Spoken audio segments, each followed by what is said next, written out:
Good afternoon, everyone, and welcome to a conversation with two very interesting people. My name is Professor Nicholas Dido. I'm a professor here at Kenan-Flagler Business School. Our conversation this afternoon is with William McDonough and with Tom Darden. We're doing today somewhat in reverse.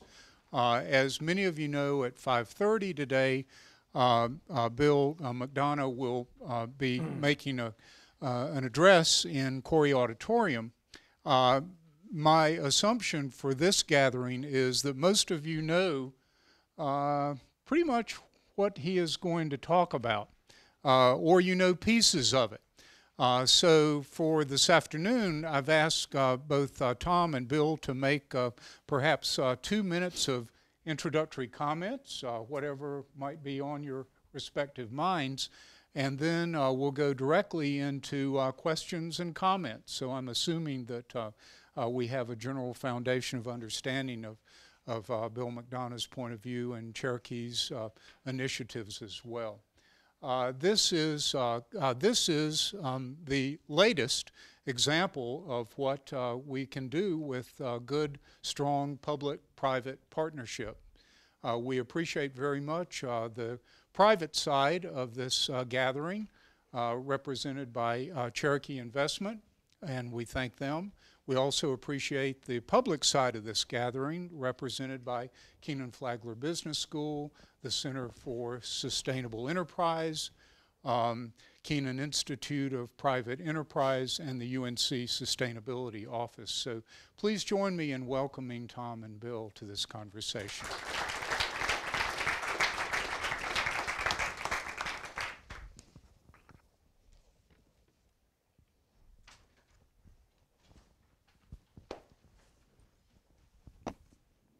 Well, you're the reason I'm here, so have at it.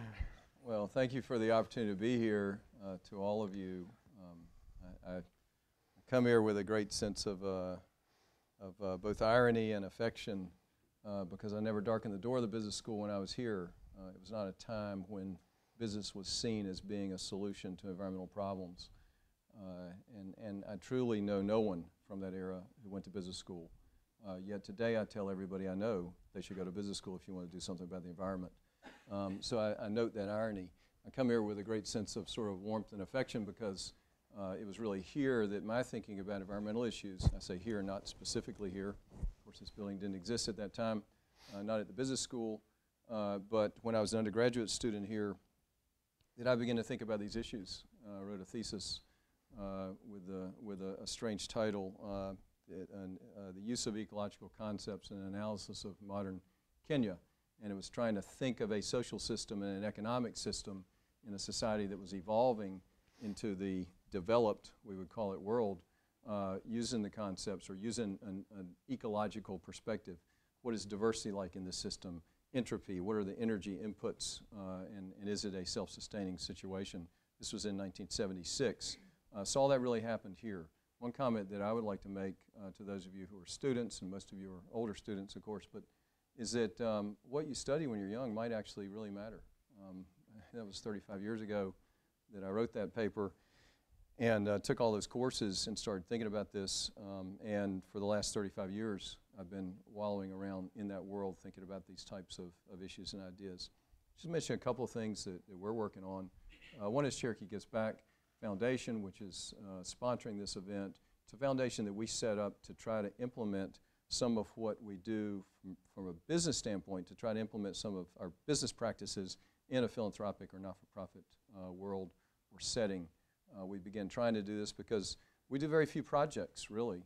If you look at the total number of brownfield projects, or we also do environmental technology venture investing. But if you look at the impact that we have, it's very small. We've closed 58 transactions, but that's since 1992. We've owned 500 plus brownfield sites. There are at least 500,000 in the United States. There's no question, and maybe 1 million. There's no question there are more than that in each of China, India, Russia, other larger countries, and or the former Soviet Union. And who's doing anything associated with that? So if we did a few projects a year, that'd be a good day's work for us. How can we expand our reach out, find some way to replicate what we're doing in other areas? Our first attempt to do this was in Ethiopia. I won't say it was a great success, and we began to realize we needed a different model. We're working on software, on basically a software or social network system where people could implement a Cherokee project anywhere in the world. They could use our methods, our protocols, our approach to brownfields, and apply that wherever they are. Through our foundation, we set up our foundation to be able to accept donations of contaminated properties that people own, where the economic value is marginal because of the cost of cleanup. We could accept those as donations, clean them up, basically do a Cherokee-type brownfield deal on a not-for-profit basis, sell the site, generate revenues, and then get that back into sort of a cycle of purchasing, cleaning up, purchasing or being donated, cleaning up, and then remediating these sites. I won't actually take this phone call, but anyway.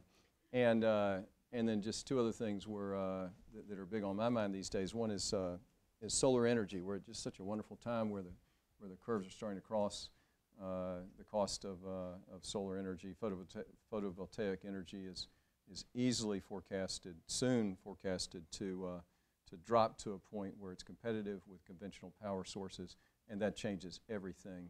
So we're looking at widespread distributed utility scale, small utility scale distributed solar power on brownfield sites spread around closer to where the power is being used, so you're not putting these big things out in the desert. And then the other thing is China. China finally is beginning, in their Maslow's hierarchy of needs, environment is rising, and they're beginning to realize that they're beyond their carrying capacity based on how they operate now. They need a new program, and they're seeking advice from the rest of the world about what they can do about their environmental problems. We're not the air guys, we're not the water guys. Air and water are clearly their big issues, but land has suddenly risen with the most recent 5-year plan, has kind of risen onto the agenda. So we're hopeful that we will find a way to take our methods and processes in this more virtual way and be able to give them to people who want to do what we do in China to implement. That's just a few background comments. Bill and I have been friends for some time now. We met in a bizarre setting. I was with little Elizabeth, who was about 15 or 16 at the time. She'll get her master's this year from the City and Regional Planning School here, and so anyway, we've been thinking together about how we can and Bill's been extraordinarily helpful to us in our projects and our work, thinking together about how we can try to be a cog in the new industrial revolution, for which Bill and his collaborator Michael Braungart are really the primary leaders and thought leaders. I'll stop at that point. Well, in case it's a mystery, we met in Iceland near the Arctic Circle. So we have a conference there, Cradle-to-Cradle conference, there every year. I've been going for 38 years. And Tom is the only perennial invitee. So we spend a lot of time, a week every year in our socks, discussing the future of the world with some of the most astonishing people. It's a pretty amazing thing to do. I want to just be here to encourage you. I also bring you greetings from the Darden School of Business at the University of Virginia, where I have a chair. I was the dean of the architecture school at the University of Virginia from 94 to 99, and when I stepped down as dean, you know, the last thing, you know, Bill Clinton's going to do is go back to the White House under Bush. So when I stepped down as dean at the architecture school, I got offered a chair at the business school. Isn't that interesting? So today, what I want to talk about is design as a signal of human intention and commerce, and how they are meant to come together, we think, as we look into the future. And the fundamental point I want to make is one that really I think is appropriate given this audience. Peter Drucker in 1984 wrote a quite astonishing book, and if you haven't read it, I can recommend it very highly. It's called The Effective Executive. And presuming that some of you will become executive, he makes a very important point on page 1. It says, it's a manager's job to do something the right way and to be efficient. But it's the executive's job to do the right thing and be effective. You see, a manager is, in effect, executing like a tool. And managing something may not have values in it. It may have metrics, goals that are based on numbers and performance of numbers. And so when we look at total quality management, and I was born in Tokyo, and I knew Deborah Edwards Deming, who caused total quality management to happen in Japan after the war. When we look at total quality management, Deming was a statistician. So what you're doing is perfecting something. Six Sigma is a perfection strategy. But what if you're perfecting the wrong thing? Isn't that interesting? What if you're perfecting a death camp at Birkenau? What if you're perfecting a nuclear bomb? What if you're perfecting something that's highly polluting or causes endocrine disruption or otherwise damages the planet and human health? What if you're perfecting that? See, if you're doing the wrong thing perfectly, you are perfectly wrong. So as a designer, I have to ask myself, will I accept a commission to design a death camp? I was hired by the Jewish community to design a memorial at Birkenau, Auschwitz. And when I got there, what does the sign say over the entrance where the train's pulled in with the people? It says, "The work will set you free." And if you got out of that side of the train, you went straight to the gas chamber. If you got out of that side of the train, you went to the death camp. What kinds of engineers designed this? And when we look at what they were doing, it's quite astonishing. The people they hired, the Nazis hired, were the people who worked in abattoir. They were people who stacked carcasses. Think of it. And they assigned them humans. Now, at what point do we just say, I don't do that kind of thing? I mean, do you study ethics here? Do you ask yourselves, do I do this? Do I make a toy that can contaminate a child's molecular hopes? Do you do that? So these are fundamental questions. So what Drucker is saying is a tool has no value except for the intention to which it's put. See, a hammer is not a good or a bad. It's a hammer. If I hit you in the face, it's bad. It's a weapon. If I build your house, it's a good. You decide whether it's good or it's bad.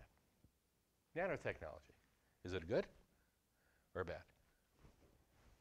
If I make nano-Nazis, that's bad. If I make nano things that clean out your arteries, might be good. Okay? So a tool only has value for the purpose to which you put it and your intention.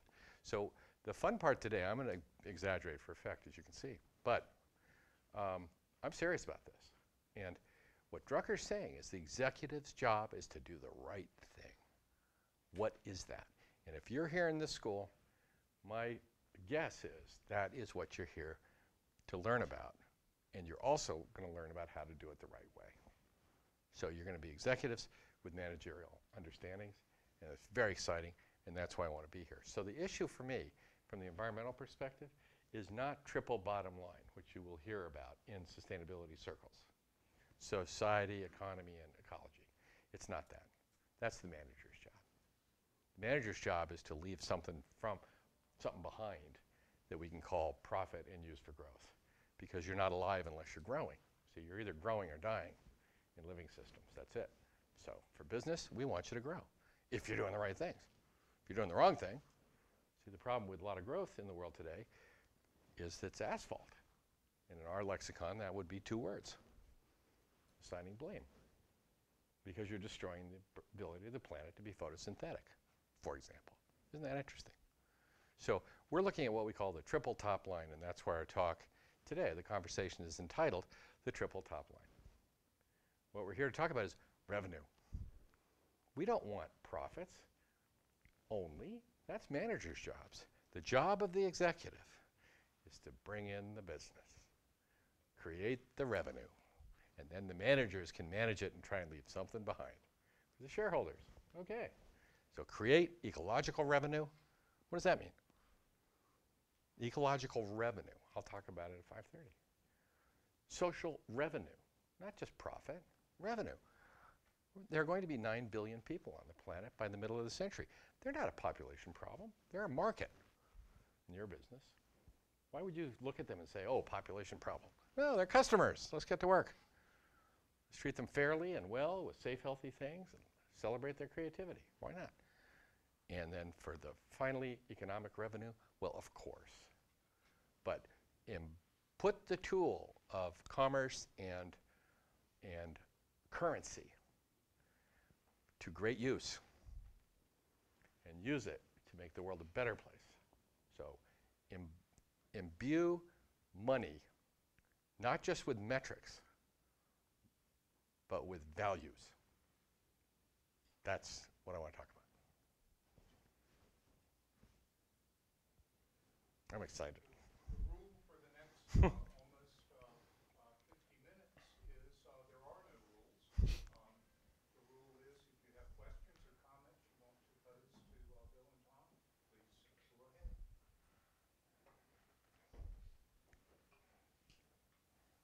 I want to talk for a moment about the 9 billion because I think it's a really important concept.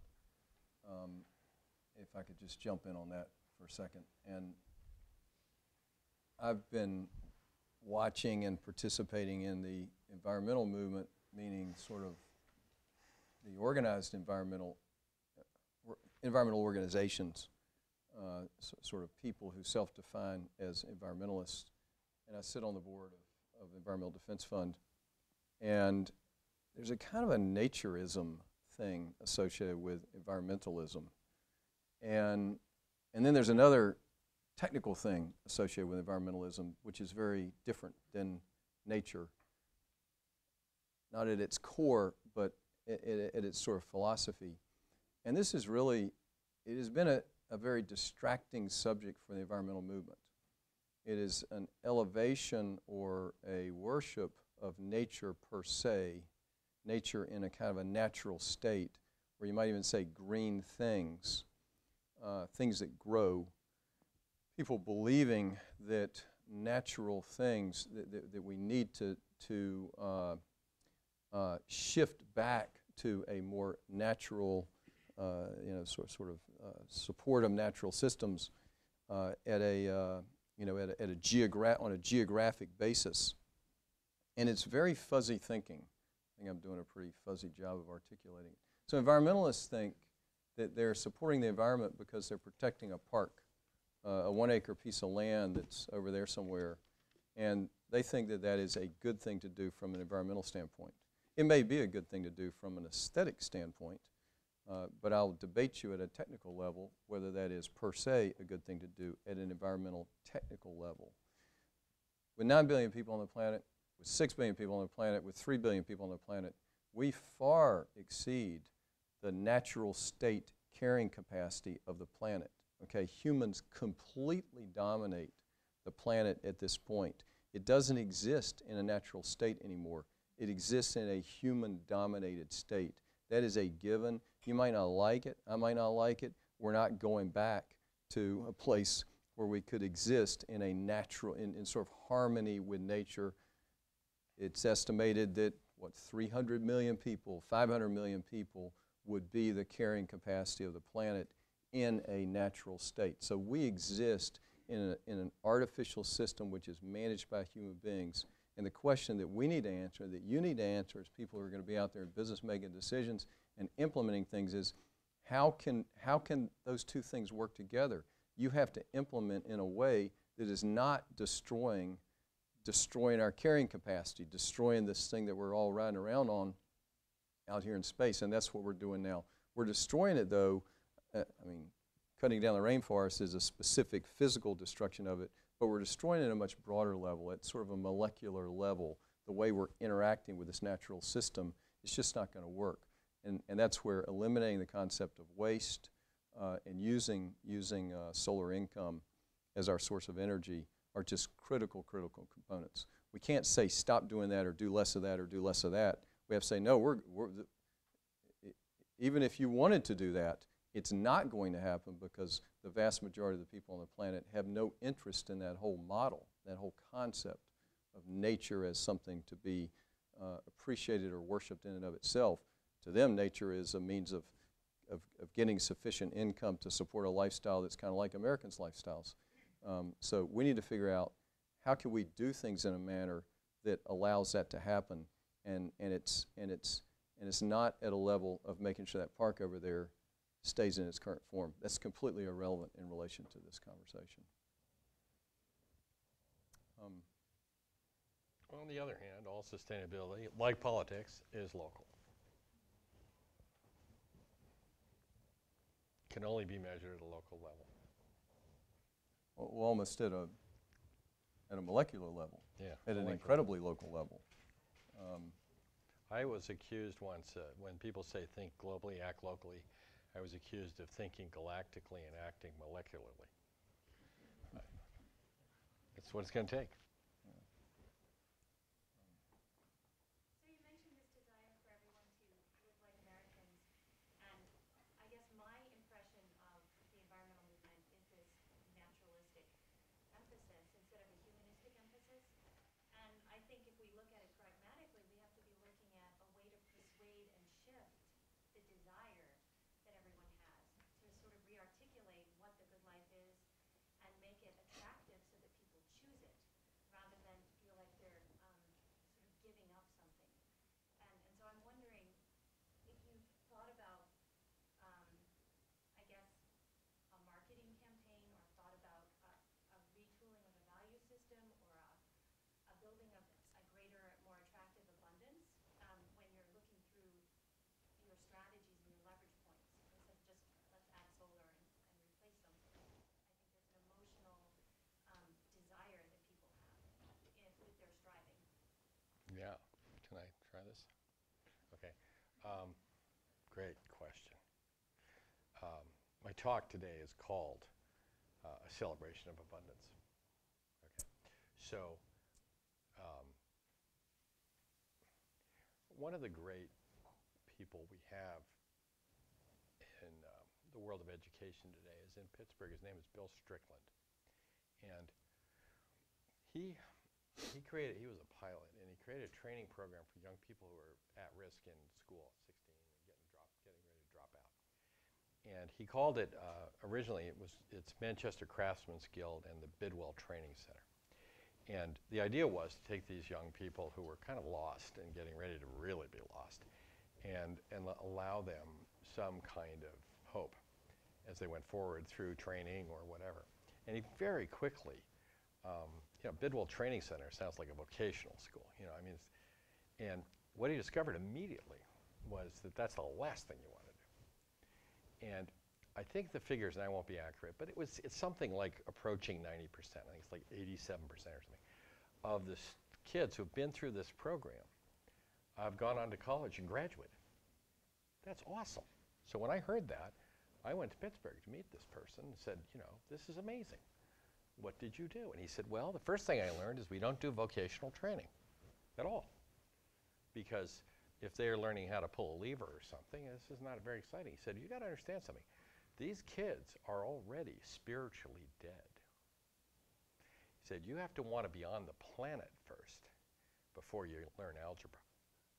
Right? So what he did is he only does the creative arts. That's it. All these kids come, and he says, what do you like? And they go, I don't know, poetry. Okay, you do poetry. Music, dance, golf, I don't know, whatever. Whatever you like, do that. And do it until Golf you're is good a at it. creative art. Hey, Well, hang on, we have an wait, argument. hang on. Hold My on. son Wait plays a golf. minute. I was thinking of my son. I What hate does he golf. like to do? I hate everything All right, about all right. Anyway, I'm not. We need to define so that golf is not perceived as being part of the. It's- part of golf the may good not be life. the right Hang thing on. to I do. identify with you very much. It's true. But if that's what they want to do, right? So bless their creativity, bless their interest, let them go. Let them be creative, everyone. I find that really a great idea. And so when you talk about everybody on the planet living like Americans, that's not what we're talking about at all. What we're talking about is allowing people to flourish in their own terms. You see, one of the things that worries me, you know, I've been involved in the green building movement since day one. We were alone in New York for 5 years before we saw the second green building. So we've been there a long time, right? And what I worry about when I see LEED scoring and stuff, these are checklists for people who don't want to have to think too hard, you know? And they just need a checklist. The problem is, if everybody did a LEED platinum building, all the buildings in the world would look the same. That's not what we're talking about here. You know, we're talking about Balinese buildings being Balinese. You know, so it's not about everybody lives the same. No, but it's about the idea. It really goes back to Jefferson. And one of the nice things about being dean at University of Virginia is I got to live in a house designed by Thomas Jefferson, which is pretty special. And when you read Jefferson and understand it, what was amazing to me, I built a library of Jefferson stuff in my upstairs hall in his house there. And I just started reading through it. And the first thing I wanted to read was his correspondence from the 16 days during which he wrote the Declaration of Independence. What else was he doing? That's what I wanted to know. I mean, how do you do that? You're 33 years old and you write the Declaration of Independence. Wow, what else are you thinking about? Amazing. Anyway, he wrote 33,000 letters in his lifetime and kept copies of them all. Awesome. Anyway, guess what he was thinking about? Think about the Declaration of Independence. How'd you like to sit down and think, the rights of humans for all time. Let's think about this. And don't forget, it only applied to 6% of the population at the time, right? White, landowning, Protestant landowners, right? Males. Those were the criteria. So only 6% of the population got to enjoy that at that time. But look what it did for the world. Amazing. But anyway, what 3 things did he pick that were inalienable? Rights. Life, liberty, and the pursuit of happiness. Can you imagine distilling it down to that? Can you imagine our current Congress talking about the word happiness? Give it up. You know, amazing. Life, liberty, the pursuit of happiness. So that's what I like to look at. So I would say, what is life? And I'll talk about that tonight. What is life? What does it mean to be alive? It's one of the focus areas I'll look at. And if you look at it like Francis Crick did as a scientist, you get very interesting characteristics. You have to have growth. That's good for business. To be alive, you have to have growth. Cells have to grow to replace dead ones. You have to have a free form of energy from outside the system. Guess where nature gets it? What was Tom just talking about? Right? And you have to have an open metabolism of chemicals operating for the benefit of the organisms and their reproduction. How about that? Right? Life, liberty, and the pursuit of happiness. Amazing. So that's what we're looking at here. We're looking at fundamental things like that. So we want the pursuit of happiness. When Tom says people want to live like Americans, what I hear is he's saying people want to be able to manifest on their own terms, creatively, their life, their liberty, and their pursuit of happiness. That's what he's talking about. That's the American way. It may not be the way we do it today, or that doesn't mean we want asphalt everywhere and strip malls and all that stuff. It just means we'd like to be free to function and enjoy ourselves and have a good time. That's what worries me about ecologistic people, is they sound so miserable. You know, the population problem. You know, does that mean we're going to walk up to a little kid in India and go, "You're a problem"? You know, that's not fair to that child. Human rights cease to exist. See, that's the difference. We should walk up to a kid in India and go, "How can I help you? What can I do for you? How can I let you become a poet or a musician or whatever?" Like, follow your dreams. That's what we want. Right? We don't say your population resource problem. No. Not fair. It's not fair. Sorry. Some of the things that you all have referenced so far, I'd like to ask a question tying those together. You spoke to the increasing affordability of photovoltaic technology and also this increasingly growing population that we have.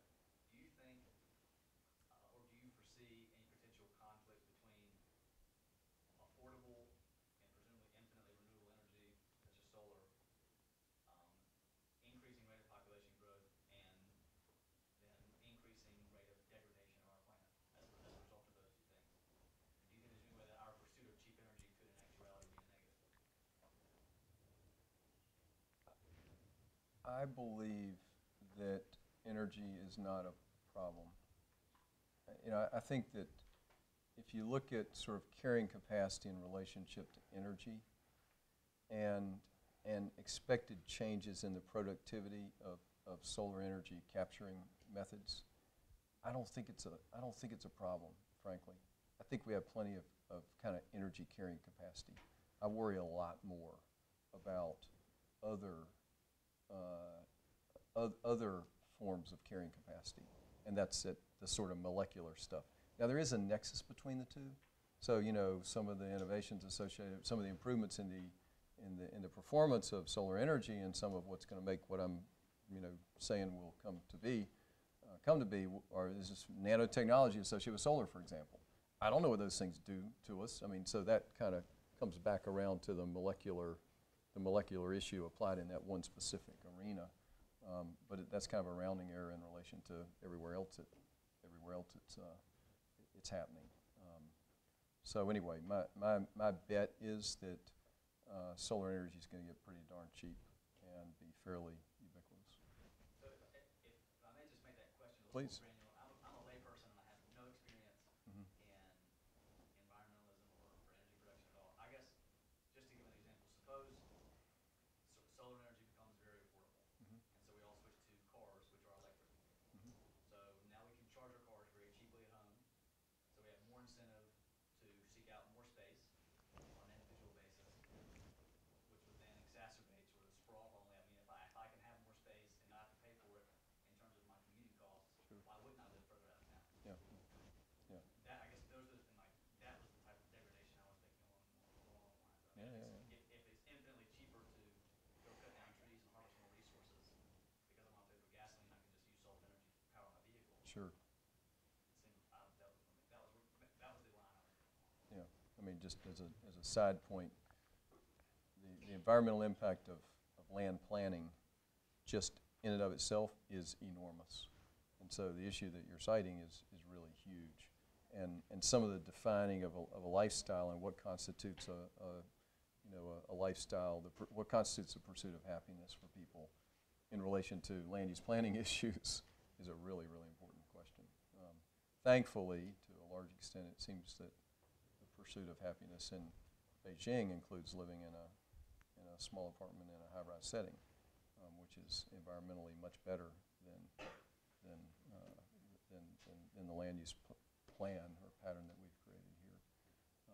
I guess I would say, I mean, I would perceive, this may be a cop-out as an answer, but I would perceive it to be two different questions. And by the way, it'll manifest itself in 100 different ways. You know, as energy becomes cheaper, then there'll be all kinds of behaviors that we choose to, that we will have the ability to then exhibit or manifest that could have some other environmental externality. And I think the notion of thinking about these things from a system standpoint, or thinking about each of those from a cradle-to-cradle cycle standpoint, I mean, that's the only answer, because the car guy or the planning group need to be thinking about these same issues. I wanted to make a comment, about this pursuit of happiness question, though, and I'm not sure that you were saying this. I think your point was really a really critical one in this conversation, but the ability of people who have been worrying about environmental issues to market a sort of a reduction message, which I find extremely appealing, by the way. You know, redefining success or redefining happiness to sort of constitute somehow less. I find that to be a very appealing message, but it's a small subset of people on the planet who are willing to listen to that conversation. And a whole lot of them are just completely ignoring the conversation. I mean, you can't even engage them in the conversation. So I'm not optimistic about a marketing message. It pains me greatly to say it. I wish it were true. But I'm pessimistic about a marketing message, as opposed to scurrying around from a scientific standpoint saying, okay, given that certain things are going to happen, they're like gravity, we need to accept that. So what would we do if we believe those things were going to, unfortunately perhaps, if those things were going to happen? If I could, I think, you know, it's such a great question to open with because it's so multidimensional. But I'm sure that in this school, you probably are learning not to try to boil the ocean. when you start to tackle complex problems. You know, you got to parse them and take them one at a time on their own terms. And then you can start to put together synaptic space to see how many you can execute simultaneously. So when I sit down to work on a design problem, I've been asked to design cities in China for 20 million people, and that's a big assignment. And you sit there and think, oh, I can't do this, and I don't know that they should in 5 years, which they intend to, and et cetera, et cetera.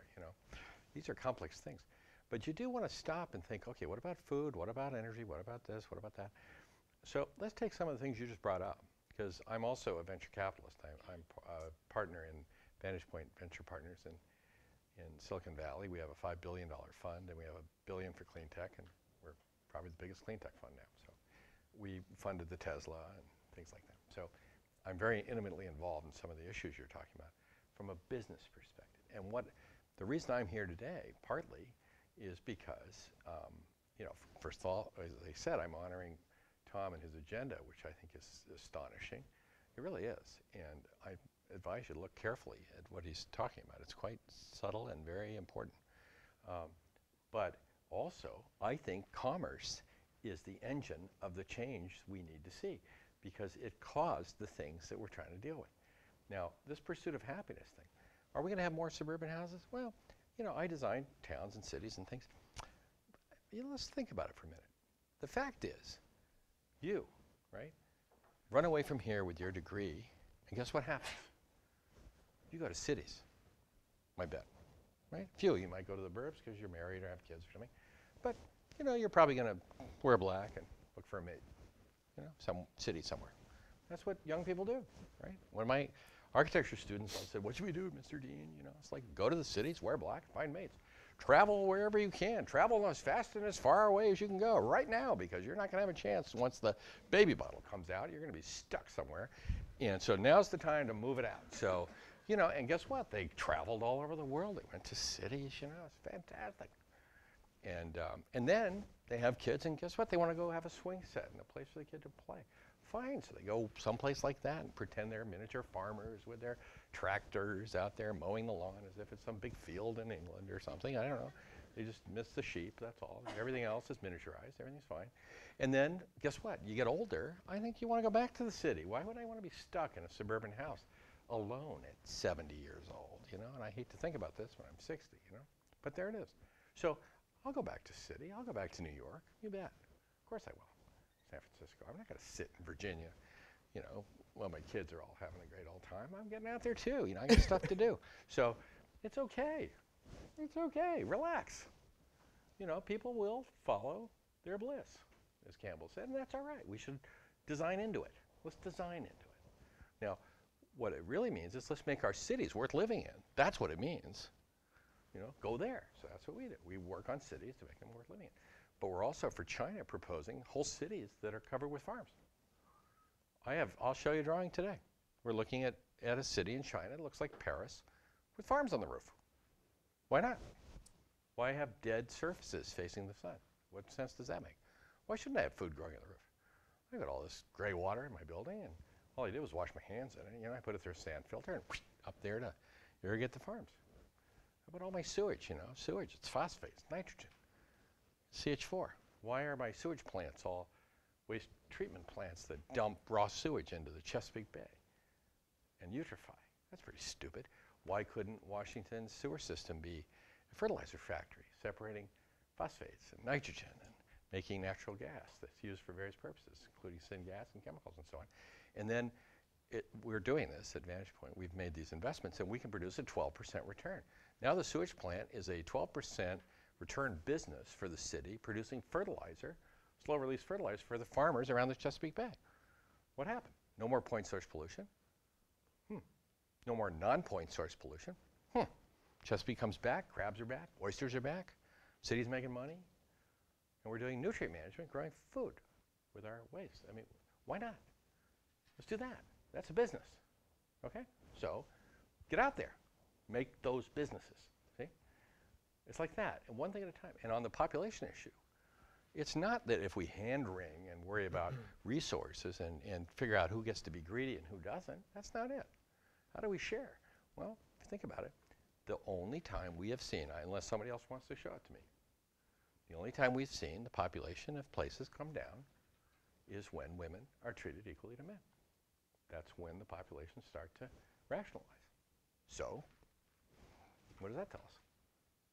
Why don't we do that, for example?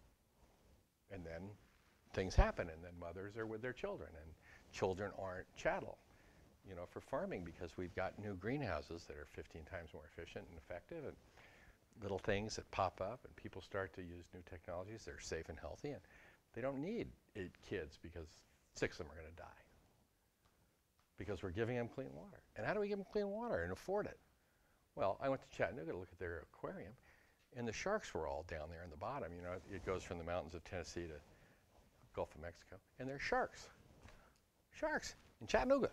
And I'm going, how do they, salt water, what are they running trucks back and forth to the Gulf of Mexico?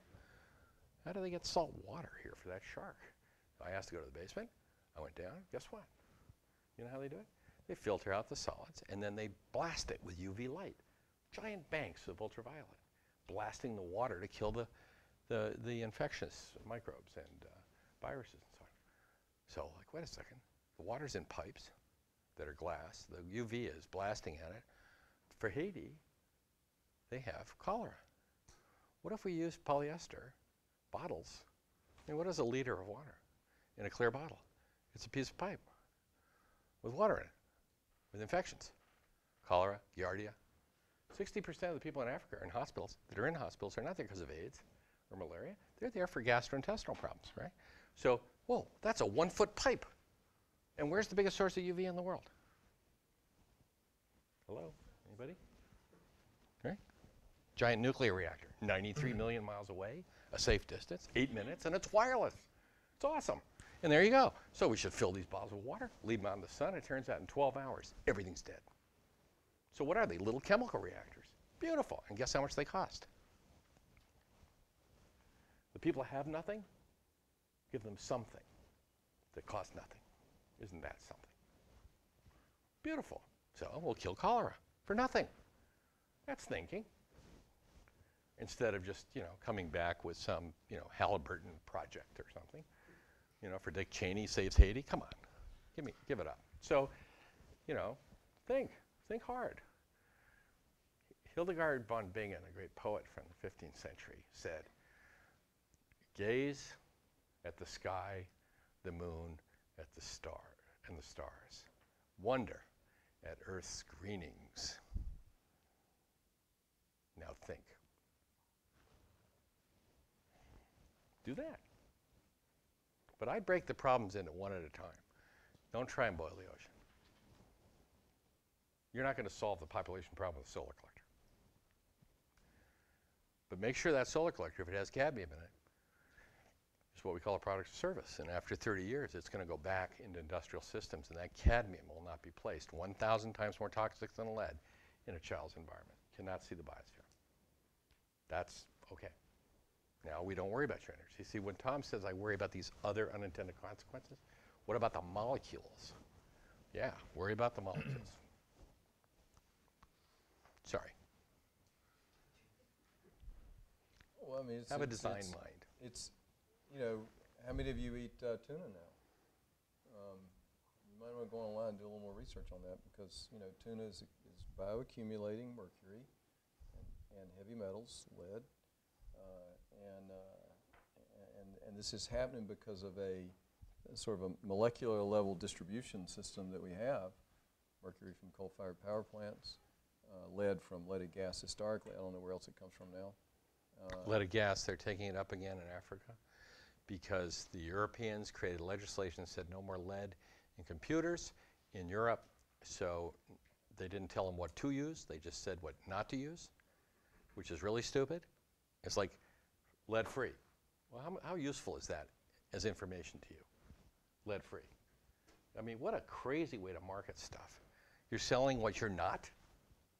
It's like going to a store to buy plutonium-free ice cream or something. I mean, it's ridiculous, selling what you're not. Anyway, so they said no lead in computers. And guess what?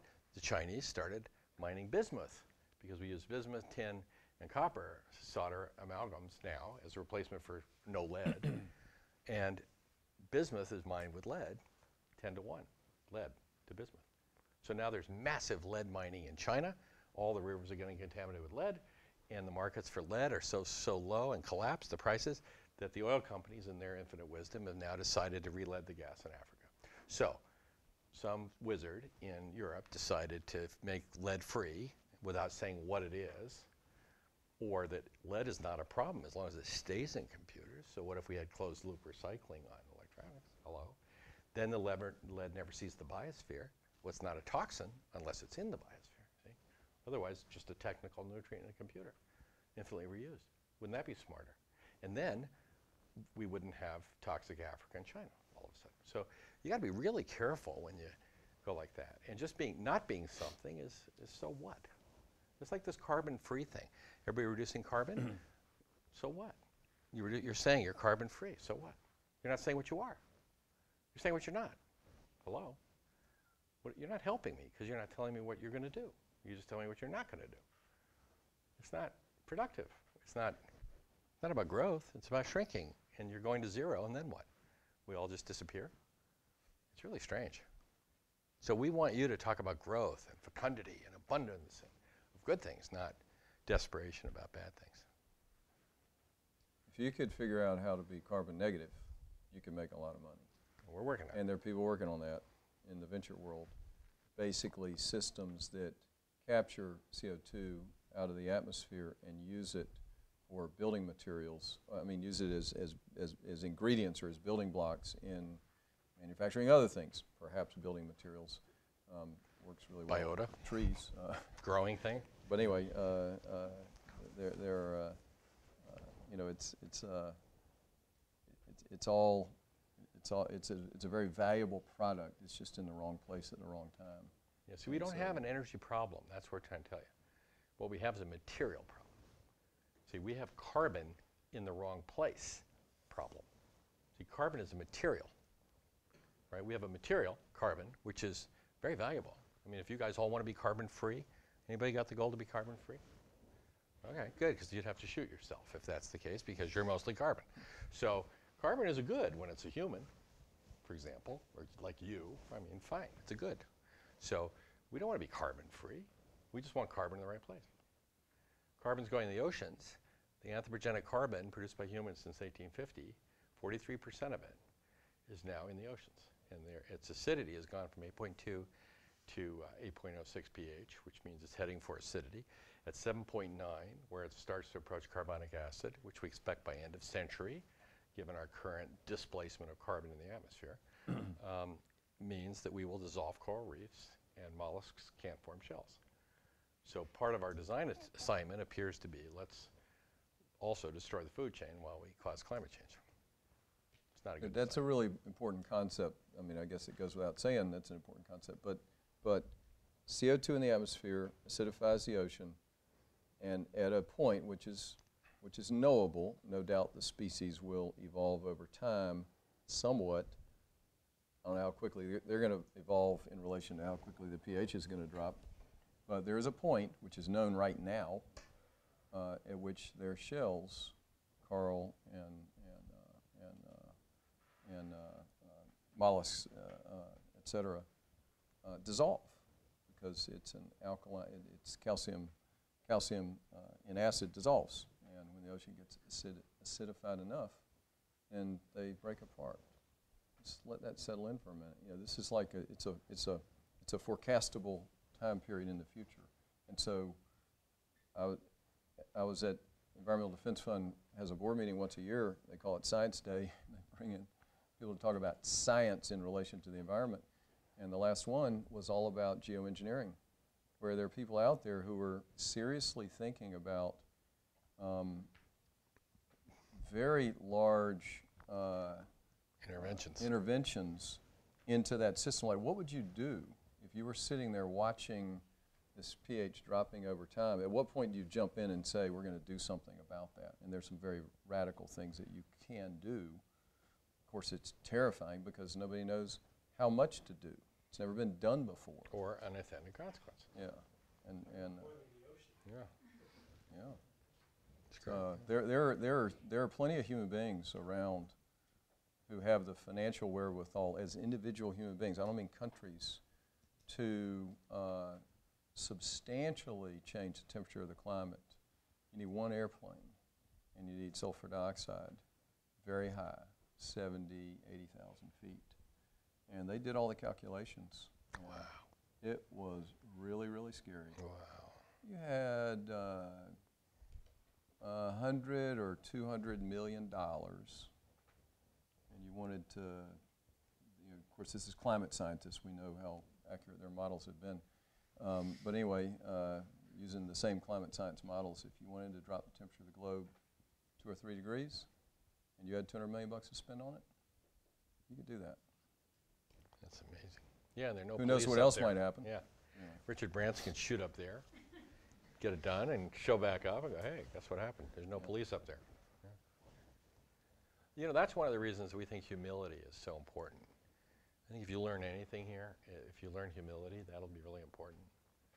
And for Cradle to Cradle with energy, we're very humble on that, especially with energy because of the endemic nature of consequences. And so with us, it's like if you put up too many windmills or solar collectors, you know, we'll take them down. You put up too many nuclear plants, sorry, not very humble. So humility is really important. Reversibility. We design all of our buildings. I'll show them to you today. Nike's headquarters, Gap's headquarters, stuff like that. And they're all designed to be convertible to housing in the future. So we actually design them as apartment buildings. We don't tell the client. And then we present the office building to them. We're doing Google's master planning and stuff like that. So they're all designed as housing because we may want them to last a few centuries. And over that time, maybe we don't need offices that way. Maybe we work from home 100 years from now, who knows? So we design them all as apartment buildings. And we design them all with materials that have passports. So we know how to take them apart. So they can go back into useful cycles instead of turning into trash. It's fun. And we get hired. You talk about designing office buildings so that you can turn to housing and buildings lasting for a long time. Can you guys speak a little bit about the design of just regular single-family housing these days? Back in the day, so to speak, houses were made out of bricks, and the well-built houses then are still around today. Nowadays, we're building them with 2x4s and vinyl siding, and my understanding is that type of construction is not going to be durable for 100 years. Can you share some of your thoughts on the nature of single-family housing, and what do we do with vast tracts of land with kind of disposable vinyl-sided housing, no one living in them? Well, you should mention I think the all house houses here. should be made of brick. Yeah, you should describe the. You should. Well, he was in the brick business. Now that's. I got this thing about bricks. It's a very, very emotional subject for me. Cherokee actually built an experimental greenhouse on a cul-de-sac here in Raleigh. It's Raleigh, isn't it? Yeah. Yeah. And the roof is photovoltaic, but you'd never know it. Okay, so that's the first thing. You would drive down the street, look at, if somebody said, go find the solar house down there, you'd drive all over, you'd never go, oh, it's that, because it's a neighbor, and that's it. So it was a really interesting experiment. So at that level, you can actually work from there, which is normal humans' expectations in a certain place, in this case, on a street in Raleigh. But we're now working on a project for Haiti and in Pakistan. I'm spending about half of my time now, design time, working for people who have nothing.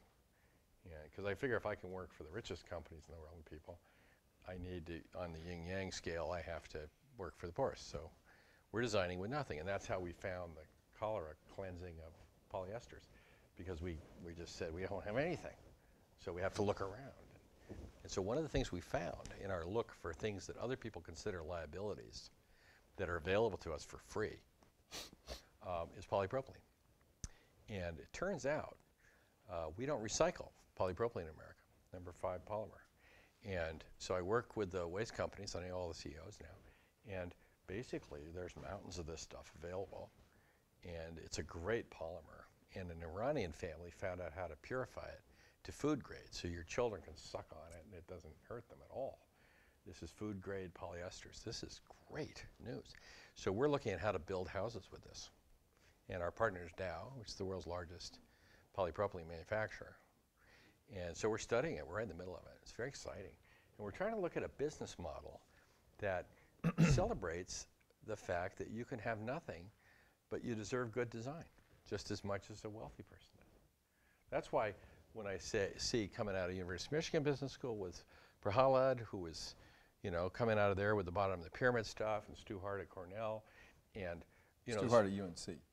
Oh, he was here, isn't he? At Cornell. He thought of Didn't all leave? that when he was here. Yeah, I remember that.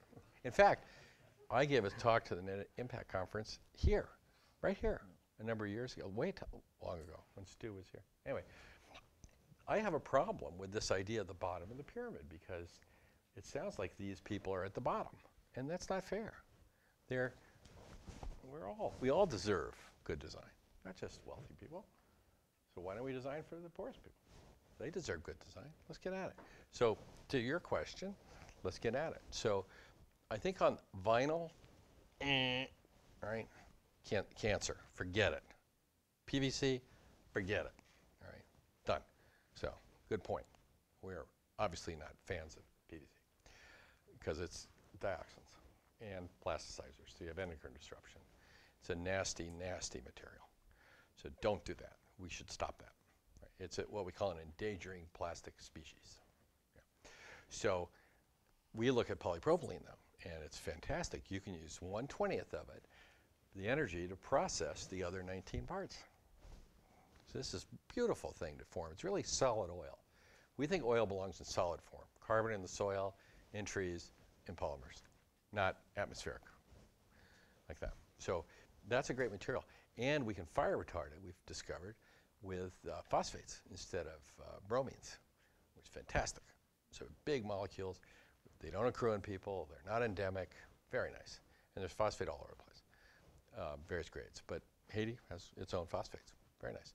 So we could actually take these residues. By the way, do you know what polypropylene? You see it every day. There's probably some in the room. There's some right there. See that red cap? That's polypropylene. That's PET. See, so those bottles are what we call monstrous hybrids in our design language. That's a polyester terephthalate bottle, which contains residues of antimony, a carcinogenic heavy metal, from a catalytic reaction, which is not dangerous with water. Don't worry about it. A suboptimal, put it back, a suboptimal design. The top is polypropylene, a different plastic, which we don't recycle. See, so is that a good design for a bottle? No. Are we going to continue to do this? Apparently. Are we after it? You bet. Who's one of my biggest clients? Nestle. Who's the biggest water company in the world? Nestle. So guess what? That's going to change. Isn't that exciting? So that's going to become a positive nutrient. Chemical factory to kill cholera, polymer that turns into housing with phosphate fire retardants, and then UV stabilizers. So they're not rotting away. They're actually walls that are cisterns. And I mean, for the poorest people, we can do Lego-like polymer buildings that they can, and then they become capital formation. You should read Hernando de Soto. Do you know his work? From Peru. Read his work, an economist. Very important. What he's saying is the people who have the least are not engaged in property. And they have to be involved in a whole other economy, and they are. And they need capital formation. So if you think about it, if we go to Haiti and give them our polymers, our number 5 polymers, millions of pounds of it, millions of tons of it, we don't want it. We don't know what to do with it. It's in mountains. The waste companies won't bury it because it's all bottle caps. That's air. You don't bury air if you're a waste company. It's too expensive for landfill. Fill it air. Why would you fill it with air? So they don't do that. They won't burn it because nobody wants them burning plastic. So they'll pay us to take it away. We'll get, we have to make a deal with the IRS to value it at the price of oil per pound or something. But why not give them an asset instead of liability? And we'll give it to the Haitians with the formulas of how to clean it up and take out that red, which is not a pretty thing either. So, we have ways to do this. Let's get on it.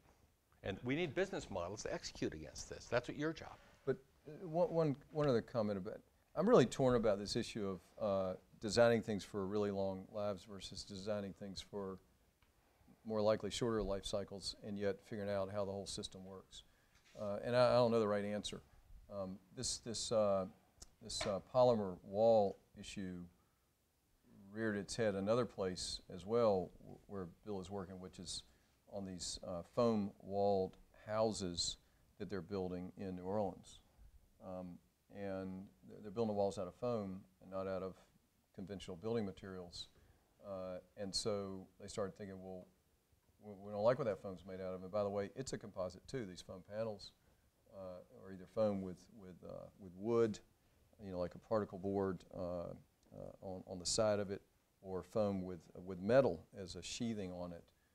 What if you could make a foam that was foam, but as it got to the side, it was a solid, it got hard, and it became a skin. One material. So it's not a composite anymore, it's now one thing. And at the end of it, you know, whenever you want to get rid of your walls, you could send them back to the plant. They just melt it back down and make another wall or make whatever they wanted to make. It's a little bit utopian, you know. Will we have a system where that happens, where these houses, people say after a while, it wasn't such a good idea, or we don't want to live here anymore, but that can now go back into, you know, go back into a system, as opposed to now you have all these things that there's really only one thing you can do with them, which is take them to a landfill. Or burn them. So can I push you a little bit and ask, like, those sound like solutions for new construction. What would be some suggestions for the existing hundreds of properties, thousands of, that we have here, that are occupied, or in many cases, given the recent real estate boom and subsequent bust, they're vacant? Like entire subdivisions with a single occupant. I mean, they talked about new slums are these empty subdivisions. Yeah. Any suggestions for what to do with all that stocks? All the stranded assets. Stuff that's in the wrong place.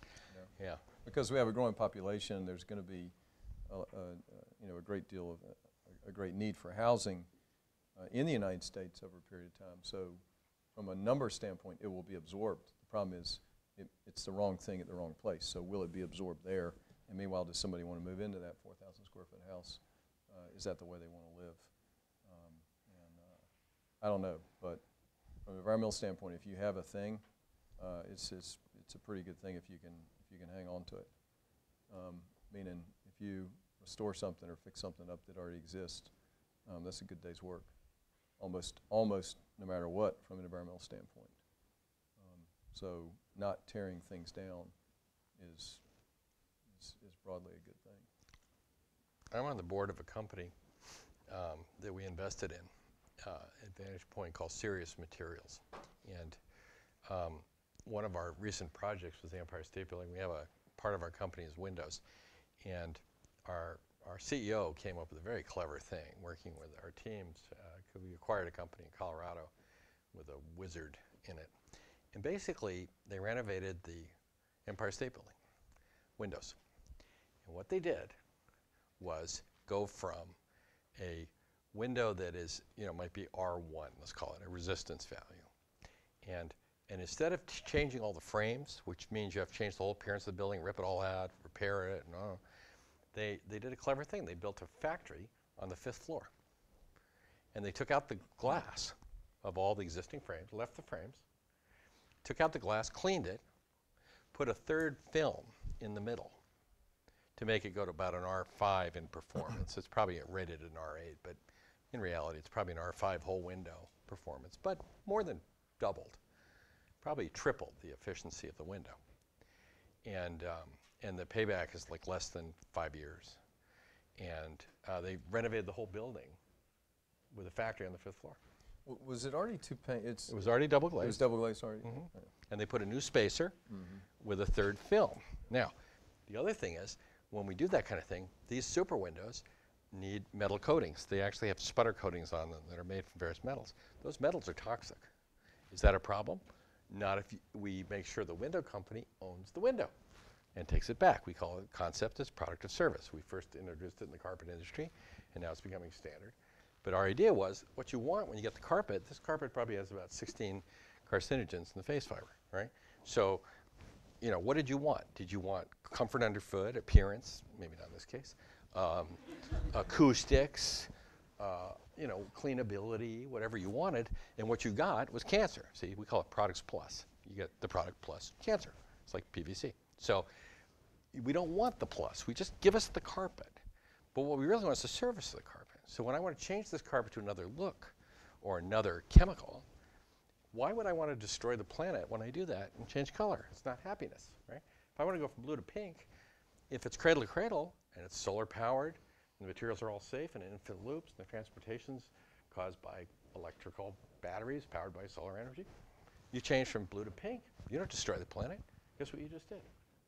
You just created jobs with working with healthy materials and solar energy. What is wrong with this picture? See what I mean? So don't look at this like it's a liability, it's an asset. So let's treat it like one. And why would we surround our people with dangerous materials? What genius thought of that? Sorry. Well, we're just getting cranked up, and my task is that we do have a hard stop at this point in time. We will continue this fascinating conversation at 5:30 in Corey Auditorium when Bill will offer his thoughts this evening, and then there again will be some opportunity for question and answer at the end of his address. So I invite you to join us at 5:30 in Corey. I thank you for being here. Please join me in thanking Tom and Bill for spending time with us.